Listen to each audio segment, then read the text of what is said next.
Donc, avec vous, nous allons en parler rapidement par rapport quand même aux défis que vous rencontrez sur le terrain en tant qu'écrivain. Je sais qu'ils sont pléthores, mais donnez-nous quelques-uns rapidement.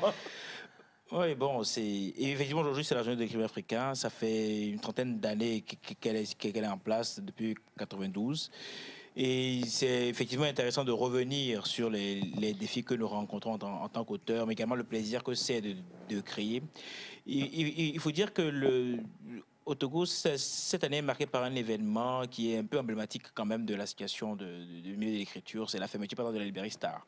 La Librairie Star, qui est un acteur privé de l'écriture au Togo, de la division du livre, l'un des principaux, on va dire, libraires au pays et qui a décidé qu'il fermait assez récemment pour des raisons de difficultés financières, de peu de ventes et tout ça.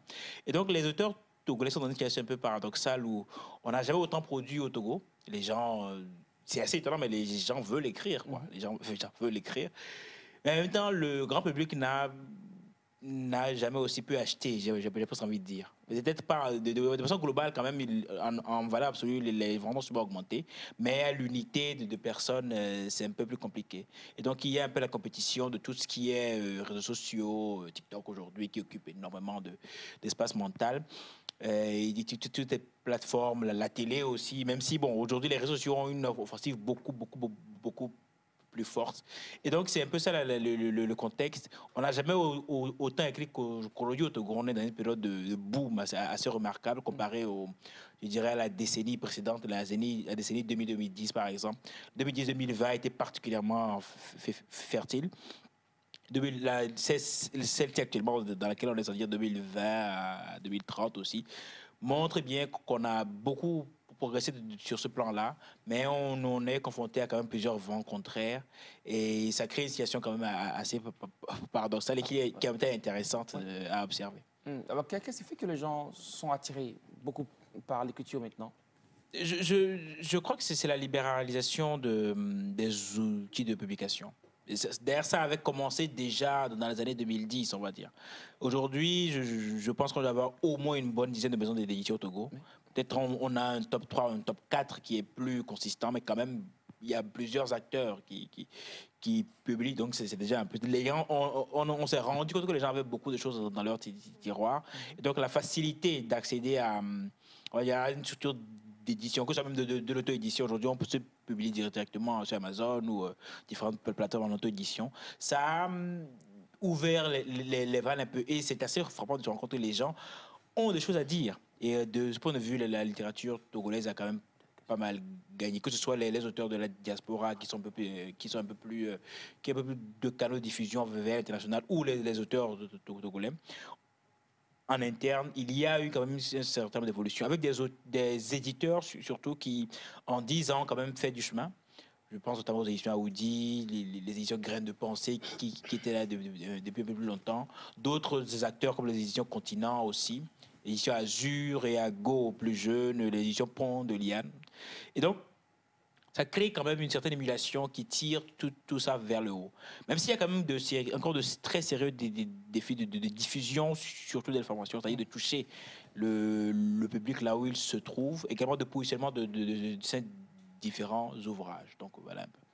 Moi, j'aimerais savoir comment est-ce que les voix des femmes et des minorités sont représentées dans l'univers littéraire africain. Bon, je ne sais pas de quelle minorité spécifiquement vous pensez, mais les femmes sont quand même elles sont très présentes. Vous savez, l'écriture a été... en tout cas, depuis on va dire le 19e siècle, quelque chose où les femmes n'ont jamais eu de problème à se positionner. Au Togo, quand même, je pense que globalement, ça va. D'ailleurs, l'association des écrivains du Togo est dirigée par une dame, députée d'ailleurs, Madame Koumela Naté, qui est également professeure d'université, poète. La société du Togo, dont je porte d'ailleurs le t-shirt, est également dirigée par une femme, Marthe Faré, qui elle est journaliste et communicante, et également auteur. Donc, il n'y a pas vraiment de débat pour moi de ce point de vue. Donc, c'est très bien. C'est-à-dire que quand tu as envie de dire quelque chose, tu le dis, tu l'écris, et puis bon, un éditeur se charge du reste. Donc, de ce point de vue, ouais, c'est assez bien. Depuis très longtemps, on a remarqué que la littérature non africaine, je veux dire occidentale, a impacté beaucoup l'Afrique. Mais aujourd'hui, comment est-ce que la littérature africaine, quels sont les projets, les initiatives que la littérature africaine peut employer pour pouvoir impacter le monde entier, en fait? Je pense à la fin de la journée, c'est la question d'abord de la qualité et puis du positionnement. Vous savez, je prendrai l'exemple des Japonais, par exemple, avec le manga. C'est-à-dire, c'est quelque chose qu'ils faisaient pour eux, à la base. Mais parce que l'œuvre était puissante et intéressante, ça a explosé à travers le monde.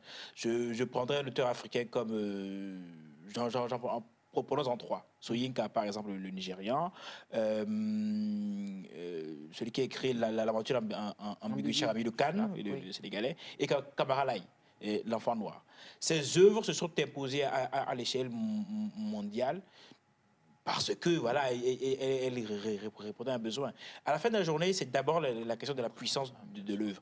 Et ensuite, bien sûr, des réseaux qui les posent. Parce que malheureusement, pour le meilleur, pour le pire, l'écriture, c'est comme tout le reste, c'est aussi une question de positionnement. Il faut bien écrire, c'est vrai. Mais après, il faut que des gens bien introduits avec les ressources puissent positionner également votre œuvre. Donc, il y a un jeu de tout ça. Et à ce jeu-là, il est évident que des pays comme la France ou les États-Unis ont une puissance de production et de positionnement sans pareil. Je me rappelle, je pense qu'il y a quelques mois, on était à Rabat, au Maroc, pour un salon du livre que les Marocains organisaient. Il suffit de voir les moyens que des éditeurs canadiens, français, marocains également, mais américains avaient déployés sur les stands pour comprendre que quand quelqu'un prend un espace qui fait 50 mètres carrés, par exemple, et que d'autres éditeurs qui ont moins de moyens, qui viennent d'Afrique, prennent juste peut-être un 5 mètres carrés, il est évident que l'un aura plus de moyens que l'autre. Donc, ça joue aussi. Donc, c'est un jeu complexe dans lequel il faudrait également que nos États nous aident. Ça, c'est certain, pour augmenter plus les ressources qui sont disponibles.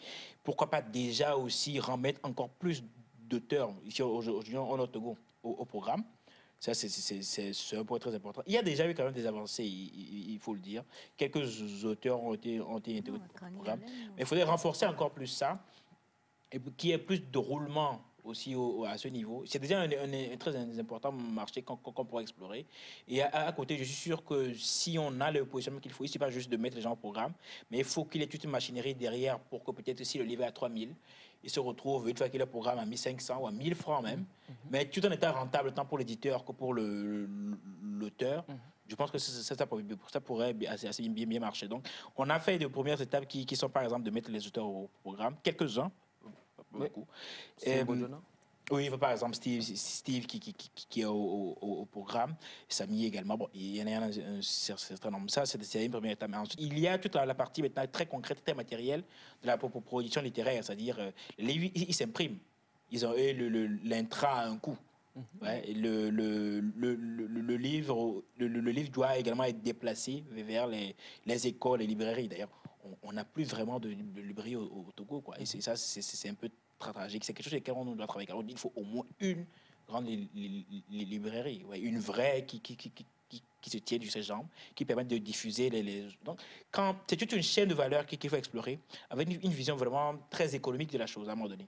Très, très concrètement, une fois que l'auteur a créé, qui est d'ailleurs un énorme travail en soi. Il faut que des professionnels et des gens dans le concret puissent déplacer l'idée vers le papier, puis le papier vers le livre, puis le livre vers les consommateurs. Donc, il y a quand même beaucoup de choses qu'on peut faire pour booster tout ça et créer un cercle vertueux où vraiment on crée plus de richesse et on enrichit un peu tout le monde, quoi. Merci beaucoup. Alors justement, il nous reste 1 ou 2 minutes, hein, et vous l'avez dit, aujourd'hui, beaucoup sont sur les réseaux sociaux. Le livre en tant que papier, on a du mal à le prendre et à le lire aujourd'hui. On a beaucoup de livres également qu'on retrouve aujourd'hui en PDF et autres, et tout ça. Et aujourd'hui, comme vous le dites, c'est la journée, hein, de l'écrivain africain. De l'écrivain africain, justement. Quand on sait que l'un des prix que tous les écrivains recherchent, c'est le prix Goncourt. Il y en a plusieurs comme ça. Hein. Il y en a. Pour un Togolais qui nous suit et qui écrit encore, parce que de plus en plus on écrit, même si on n'a pas malheureusement de librairie ou toutes ces choses-là. Voilà, vous avez déjà cité tous les problèmes et les solutions, mais pour un écrivain qui nous suit présentement, pour un jeune qui aussi est motivé par l'écriture et qui a envie de sortir un roman, à quand? Quelle est la formule magique selon vous pour atteindre cette cible ou ces prix assez onéreux là qu'on puisse avoir? Il faut il faut déjà écrire, ça c'est important, il faut écrire et positionner son ouvrage auprès de différents éditeurs. Vous savez, parfois, la vertu vraiment, c'est dans la production d'abord. Il faut produire et ensuite positionner. Il faut avoir un texte à produire et ensuite le mettre chez un éditeur, puis chez un autre, puis chez un autre, puis chez un autre. Il est arrivé que parfois des gens aient produit des ouvrages et que 10 ans après, un éditeur étranger soit tombé dessus et a été intéressé. Parfois, on l'envoie directement et on envoie, bon, c'est souvent 1% de chances qu'il vous rappelle. Mais si vous rappelle, tant mieux, quoi. Donc, il y a ça aussi. Après, il faut dire qu'au Togo, il y a quand même quelques prix. Même si aujourd'hui, il y a le prix littéraire France-Togo qui a le plus tenu dans le temps. Quelques acteurs privés également essaient quand même de poser des prix, le prix littéraire à Go il y a quelques années. Donc c'est aussi quelque chose qui sont intéressantes de faire, d'avoir un vrai prix littéraire au Togo. Qui puisse inciter les gens à produire, à donner bien conçu, par le ministère ou d'autres acteurs, voilà, la présidence, pourquoi pas, pour aussi inciter le Bénin et la Côte d'Ivoire. Là, il n'y a pas de raison pour que le Togo n'ait pas un vrai prix littéraire. Merci infiniment. Ça a été un plaisir de vous recevoir sur ce plateau-là et on l'espère en tout cas pour tous ceux qui nous ont suivis aujourd'hui qu'on en a appris un peu plus. Avis à tous ceux-là qui écrivent, continuez à produire et surtout produisez de la qualité. C'est très important. Merci à tous. Merci surtout à toute l'équipe qui a travaillé avec nous aujourd'hui. Et puis on vous souhaite de passer une très belle journée en compagnie des autres programmes de la chaîne ER. On se retrouve demain. Bye bye.